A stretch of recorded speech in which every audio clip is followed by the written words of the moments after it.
readers, and welcome to Breaktime. Today's proverb is 19:16, says, "Whoever keeps commandments keeps their life, but whoever shows contempt for their ways will die." Whoever keeps commandments keeps their life.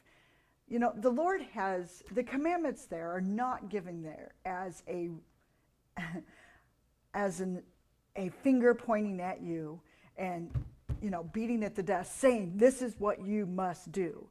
They are giving to us as a way of living that will truly produce so much fruit and so much life in us that keeps us from the consequences of what? Of sin.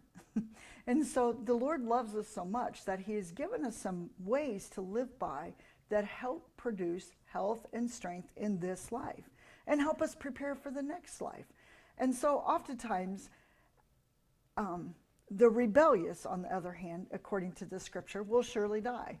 Those who will give a rule, and if you give them a rule to follow, they're inevitably going to break it just because that's the nature of their heart.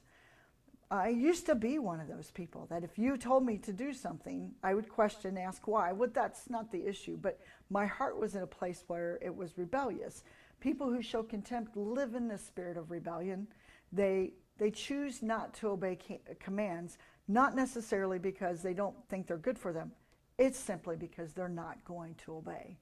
They're going to do their own thing, regardless, even if they believe that following the commands is a better thought. That is contempt.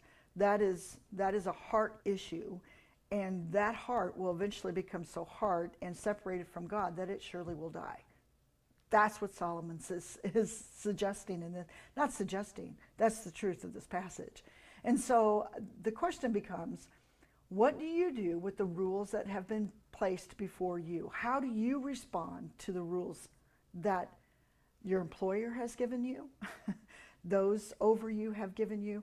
What about the commandments and the rules that God has given to you? What do you do with those? Do you look at those in a spirit of rebellion, or do you look at those as an opportunity for you to live a life of fulfillment and will not suffer the consequences of disobeying? Think about it. See where your heart's at in it. And I challenge you to walk over to the world of commandments and follow them with a heart that follows, knowing that that heart is going to be in a better place simply because of following the commandments that are before us. Have a blessed day.